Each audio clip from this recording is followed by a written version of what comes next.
السلام عليكم ورحمة الله وبركاته. الحمد لله والصلاة والسلام على رسول الله وعلى آله وصحبه أجمعين. رب اشرح لي صدري ويسر لي أمري واحلل عقدة من لساني يفقهوا قولي. سبحانك لا علم لنا إلا ما علمتنا إنك أنت العليم الحكيم.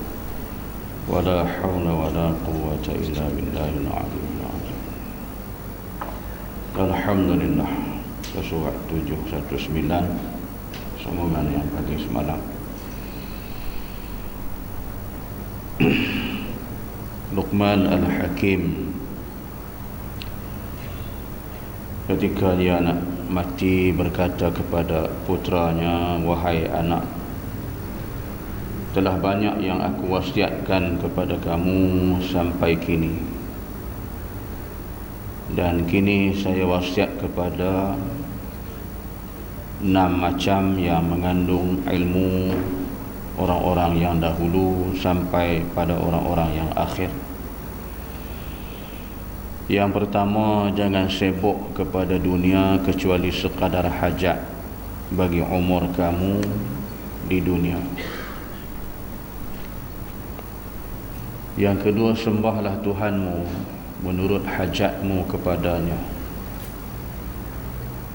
Yang ketiga, beramallah untuk akhirat menurut keinginan kamu untuk tinggal di sana. Yang keempat, bersabarlah untuk melepaskan diri kamu daripada api neraka selama belum yakin kau akan selamat daripadanya. Yang kelima, sesuaikan keberanian kamu berbuat maksiat dengan kekuatan kesabaran kamu menunggu seksa Allah. Dan yang terakhir, yang keenam, jika akan berbuat maksiat kepada Allah, maka carilah tempat yang tak dapat dilihat oleh Allah dan malaikat-malaikatnya. Luqmanul Hakim, sehinggakan Allah menurunkan surah namanya surah Luqman.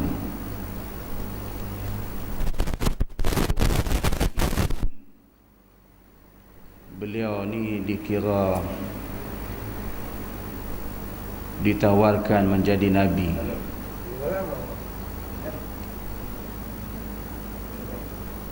tetapi beliau telah memohon kepada Allah, jika aku digagahilah dengan tujuan dan kehendak jawatan itu, aku terima. Jika sekiranya ada pilihan dan diberikan kepada yang lain, berilah kepada yang lain. Inilah Luqmanul Hakim yang setengah demi setengah para alim ulama dikira dia setara dengan Nabi. Jadi beliau telah memohon dengan merendah diri kepada Allah, jika digagahilah pada aku dengan jawatan itu, aku terima. Jika ada pilihan lain, berilah kepada yang lain. Jadi itulah kita lihat bahawasanya dia seorang yang banyak hingga dalam surah Luqman nasihat yang banyak Allah melalui firman Allah yang telah disampaikan merupakan wahyu Allah yang diberikan kepada. Jadi pendidikan yang diberikan oleh Luqman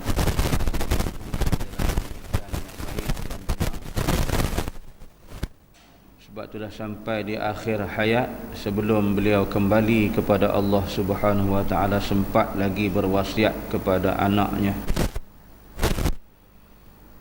Kalau tuan-tuan pergi di kedai buku, kedai kitab, dia ada satu karangan, siapa saya terlupa dah, seorang tokoh ulama kita. Dia cuba menyongkilkan daripada Al-Quran, yang kitab tu bertajuk Wasiat Luqmanul Hakim kepada anaknya. Jadi tuan-tuan boleh tengok di kedai buku, kedai kitab. Jadi banyak wasiat-wasiat yang dipesan itu yang merupakan firman Allah. Itu saya kata tu para ulama mengira dia di kalangan Nabi juga. Jadi wasiat dia sebelum dia mati dalam kitab ni disebut ada 6 perkara. Yang pertama, wahai anak, jangan kamu sibuk kepada dunia kecuali sekadar hajat umur kamu di dunia. Jadi wasiat Luqman tu bukan hanya pada anaknya saja, tetapi berguna kepada seluruh umat Islam di atas dunia ni.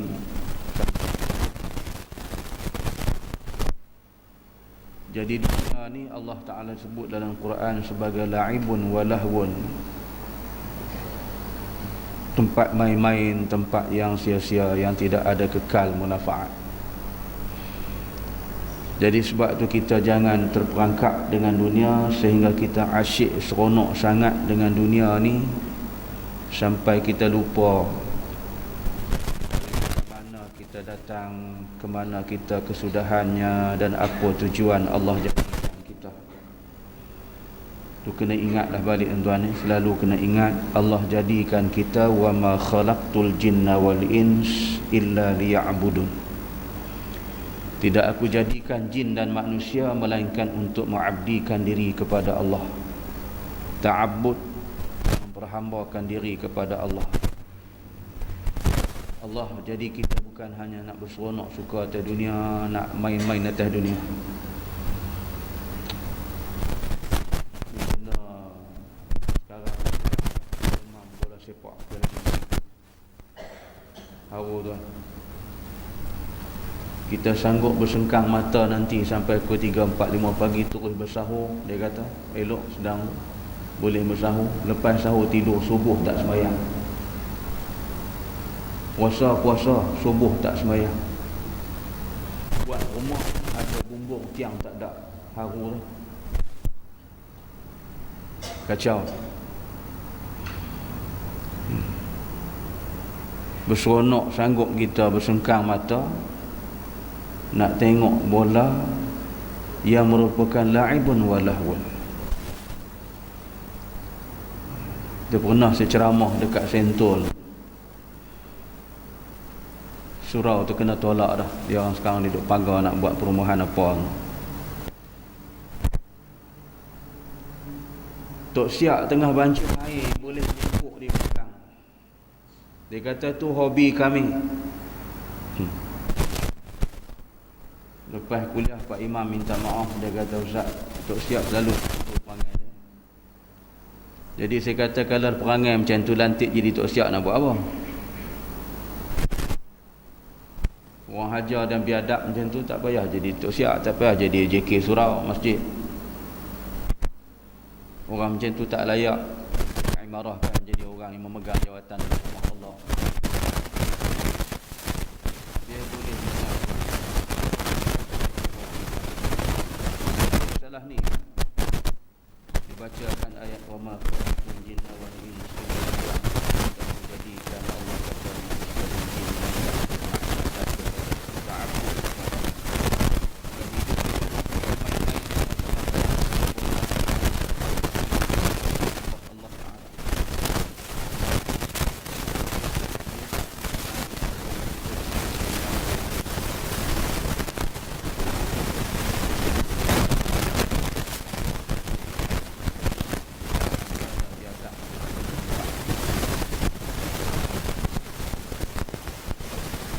bangsa tu jangan dah lantik jadi EJK masjid, jangan jadi EJK surau. Tak boleh.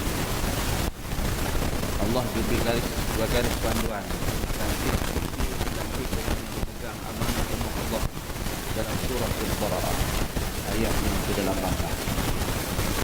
Itu sifat-sifat orang yang layak untuk memegang jawatan dan untuk menjaga rumah Allah.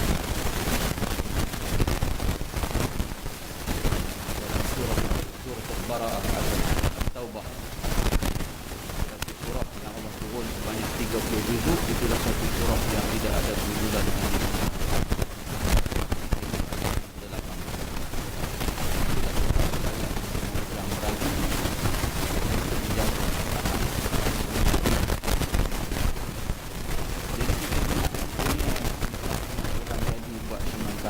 itu Luqman berpesan kepada anak dia sebelum dia mati. Sebab banyak manusia bukan dia jadi dunia ni sibuk dengan dunia, dengan hajat dia sampai lupa matlamat dan tujuan Allah jadikan.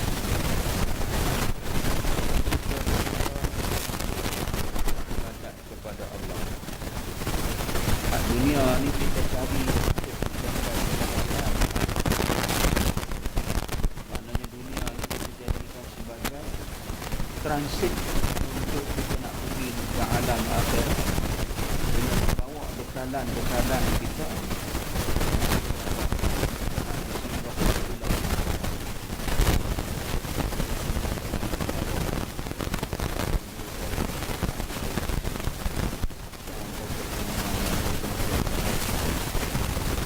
Dia kata kita di atas dunia ni diibarat kita dalam satu pelayaran, dalam satu kapal. Dari kapal kita melakukan salat, kita singgah di atas pulau nama pulau. Jadi kita pakat turun cari bekalan-bekalan untuk dibawa dalam pelayaran kita nak menuju ke alam akhirat, pulau akhirat. Maka perjalanan kita ke pulau akhirat ini ada yang dulu, ada yang kemudian. Hanya Allah yang menentukan. Tu kata Allah Yarham, saya ingat lagi lah. Dia dah meninggal dah. Jadi itulah kedudukan kita. Dunia yang Allah bagi ini bukan tempat untuk hanya berseronok suka semata-mata. Dan Allah peringat kita dalam Quran, dia kata dunia ni tempat main-main senda gurau yang tak kekal. Itu yang Luqman pesan. Sebab banyak sudah manusia yang hidup terperangkap di atas dunia dengan keseronokan dunia, sehingga mereka telah pun mati dengan sebab keseronokan di atas dunia, dengan tidak beriman kepada Allah. Contoh tengok jutawan Arab yang terkenal, Adnan Khashoggi. Dunia kenali dia, hidup mewah, bina istana di atas kapal, berlabuh di tengah-tengah lautan, berpesta di atas kapal. Orang suka dengan dunia dia, kekayaan dia. Kesudahan apa jadi? Semua perniagaan dia rugi, bankrupsi, dia mati dalam kehinaan di sisi Allah Subhanahu wa taala. Kamal Atatürk, dia menjahanamkan Turki. Mati dia di tengah-tengah lautan di atas kapal yang dibina sebagai istana. Hancur sebagai manusia yang menentang Allah, derhaka kepada Allah. Menjahanamkan Turki, sehingga kan Turki baru bangkit semula, nak dibangunkan balik. Dan anak-anak muda mereka hidup dalam keadaan yang jahanam habis, lebih barat daripada barat, membawa aliran fahaman sekularisme, menjahanamkan dan meruntuhkan Islam di Turki. Ini Kamal Atatürk. Dia nak mampu menjerit tengah laut sehingga jeritannya didengar di darat. Sakit. Itu cerita di dunia. Begitu juga Shah Iran yang menjahanamkan Iran dan melingkupkan rakyat di Iran, yang dirampas oleh Ayatullah Ruhollah Khomeini. Dia menjadi orang yang dia menjadi tukang bidah, nak mendapatkan lagi Shah Iran, sehingga diadap. Dia kata kalau nak bicara dengan saya, dia kata banyak pemimpin mungkin yang saya boleh dedahkan nama-nama yang melanggar nama.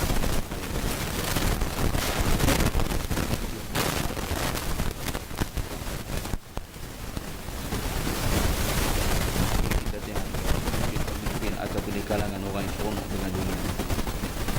Tapi kesudahan ke mana? Adakah masa kekal? Itu yang Allah peringatkan dunia sebagai tempat sa'ikun walah dan tempat main-main. Pesan itu kepada kita juga. dunia itu jangan kamu dia kata sibuk kecuali sekadar hajat batin semua untuk ini. Maksud kita nak ambil untuk kita nak hajat kita dalam beribadat dan hajat keperluan kita. Lebih jangan tertipu. Sembahlah Tuhan kamu menurut hajat kamu kepada kita Tuhan. Kita beribadat sembah Allah menurut hajat kepada Allah. Ini sepanjang hidup kita berhajat kepada Allah. Jadi sebanyak itu dengan sebab itu kita ingat kesihatan boleh kita tidak sangat sebab tu jagalah kawal juga makan minum kita, jangan seronok sangat dengan makan minum kita sebab punca makan minum tu juga menyebabkan penyakit. Di dalam kitab penawar hati ada disebut Nabi kata banyak makan banyak penyakit. Jadi bila kita kurang makan kurang penyakit. Jadi bila kita sihat kita boleh beribadat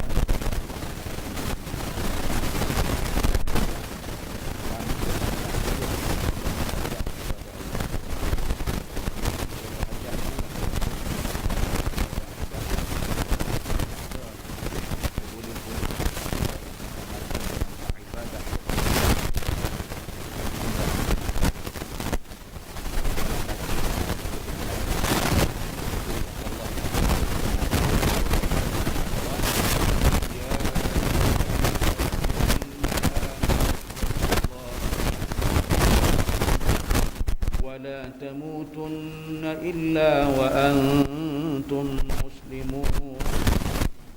Wahai mereka-mereka yang bertakwa, bertakwalah kamu sebenar-benarnya kepada Allah. Jangan kamu mati melainkan mati kamu Islam.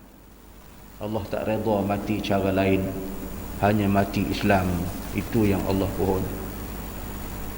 Sayangnya Allah kepada hamba-Nya.